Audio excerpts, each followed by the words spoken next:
haracyariho ibyizigiro ko wakomera, haracyariho ibyizigiro ko watera imbere, haracyariho ibyizigiro ko iyo ndwara wayikira, haracyariho ibyizigiro ko nawe wagera kuri rya terambere abandi babashije kugeraho, haracyariho ibyizigiro ko wabyara ugaheka ukosa nk'abandi, haracyariho ibyizigiro ko irya nzu nawe wayubaka, haracyariho ibyizigiro ko nawe waba miliyonere, waba miliyarderi utarapfa ntiwihebure, haracyariho ibyizigiro ko iyo ndwara wayikira nubwo abaganga bakubwiye ngo nikira, ibidashobokera abantu bishobokera Imana. Turabaramukije bakunze b'ikiganiro haracyariho ibyizigiro. Amahoro y'umwami wacu Yesu Kristo nakomeze kubana namwe. Turabashimira mwese mudukurikirana kuri no channel ya Haracyari Ibyizigiro TV. Turagushimira wewe ukora partage ugasangiza abandi zino nyigisho tubagezaho. Turagushimira nawe umaze gukanda sabone cyangwa subscribe. Turagushimira nawe ushyiraho like ndetse ukandika no muri commentaire.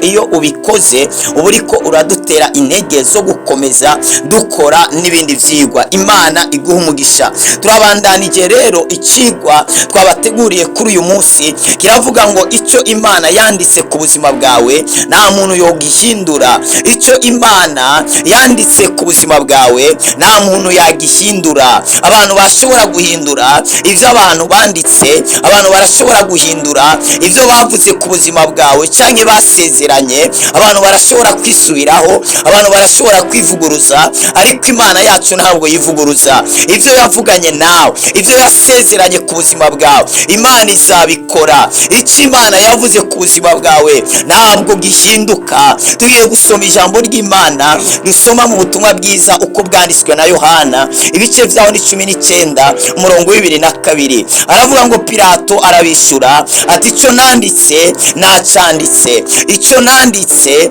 nacanditse. Hari ikintu Imana yanditse ku buzima bwawe. Imana yaranditse gutegereza gutera imbere, Imana yaranditse gutegereza kuvyara ugaheka, Imana yaranditse gutegereza gukora mariage.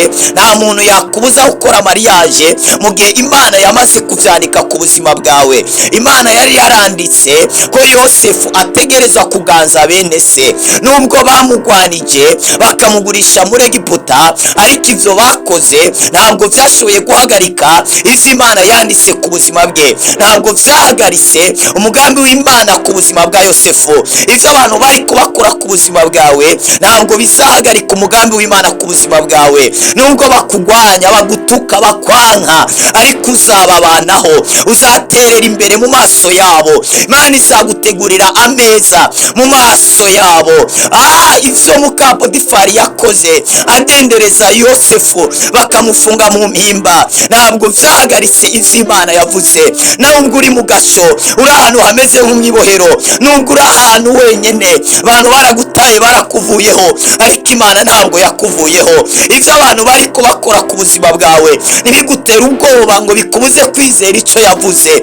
Yavuze niyo kwizerwa, no kubikora izabikora. Ni Imana itabesha, ni Imana isezeranye ishitsa, ni Imana y'amasezerano, kandi ni Imana ishitsa amasezerano. Mumaze Pilato yandika icete hejuru, ntabwo yaracanditse kubera yavyumviriye gusa, ahubwo n'umwuka wera yamusunikiye kwandika. Arandika hejuru ya Kristo ngo ni umwami w'Abayuda. Baraza baramubwira ngo hindura ibintu wanditse, ntabwo ari byo, uyu ntabwo ari umwami wacu. Pilato ati nubwo mumugwanya, nubwo muvuga atari umwami wanyu, ariko je namaze kuvyandika, kandi icyo nanditse namaze gucandika. Hari ikintu Imana yanditse ku buzima bwawe, hari ikintu Imana yavuze, kandi icyo kintu yavuze ntabwo gihinduka. Ngiye kubwira impamvu zine zituma ivyo Imana yavuze bidashobora guhinduka.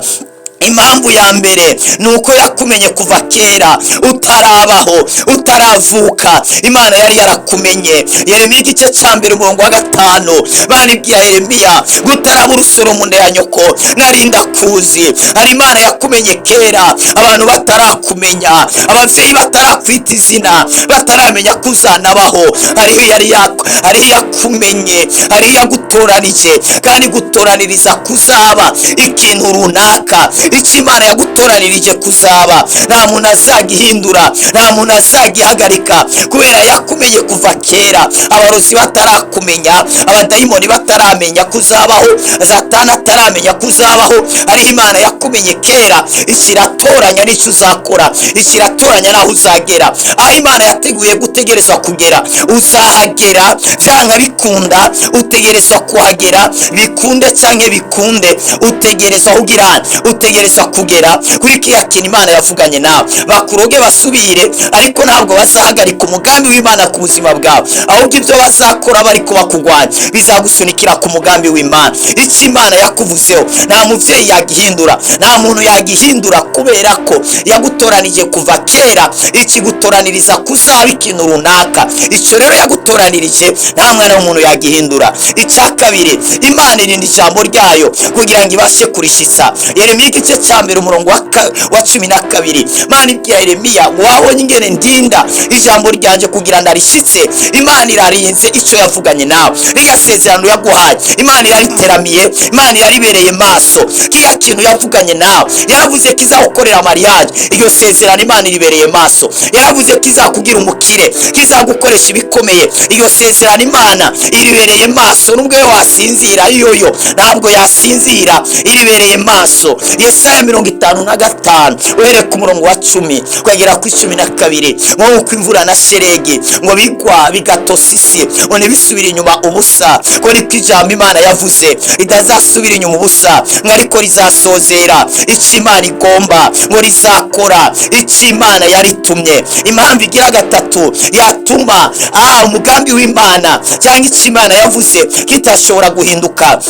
Imana si umuntu ngo yisubireho. Imana ntabwo ari umuntu ngo yisubireho, ntabwo ari umuntu ngo yivuguruze. Abantu bazabivuguruza mu byo bavuze basezeranye, ariko Imana nikora nk'abantu. Imana ntabwo yahindura ibyo yavuze ku buzima bwawe ngo kubera ibyo wakoze cyangwa ibyo abantu bakoze. Nubwo Aburahamu yirondereye ibyara kuri Hagayi, ariko Imana yakomeje isezerano ryayo kuri Sara. Nubwo wakwicira inzira ukagirane, ariko Imana izakomeza icyo yavuganye nawe. Imana ntabwo ari umuntu ngo kubera wabivuyemo wewe, ngo kubera abantu bavuze ng'ikibikorera ko ngo hamanga ibiveho, ngo hamanga ibihindure. Oya, ntabwo ihagaze ku byo abantu bavuze, ntihagaze no ku byo abantu bariko bakora, ahubwo Imana ihagaze ku cyo yavuze. Nuwahanga amaso abantu, nushira amatwi ku byo abantu bavuga, ahubwo shira amatwi yawe ku cyo Imana yavuganye nawe. Ikintu cya kane cyatuma icyo Imana yavuze kidahinduka, ijambo rivuye ku Mana rifite ububasha.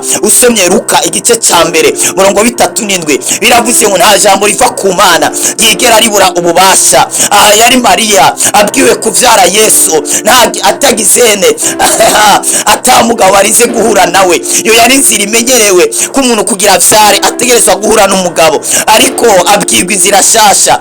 Iyo ni inzira ataramenyereye. Uko niko Imana igiye guca mu nzira utamenyereye kugira ngo itabare ubuzima bwawe. Icyo yavuze ntabwo gihinduka, kizasohora ku buzima bwawe. Ijambo ry'Imana nirihinduka rirafite ubushobozi. Warahizagiwe cyane data, mu izina rya Yesu ndamusengeye kugira ngo ushitse ibyo wavuganye nawe, uvyambike umubiri. Abo wasezeraniye ibintu ngwino ubishitse ku buzima bwawe, ngwino uvyambike umubiri. Inzira zirukaye ku buzima bwawe zuguruke, ababoshe babohoke, ubinjize mu isezerano.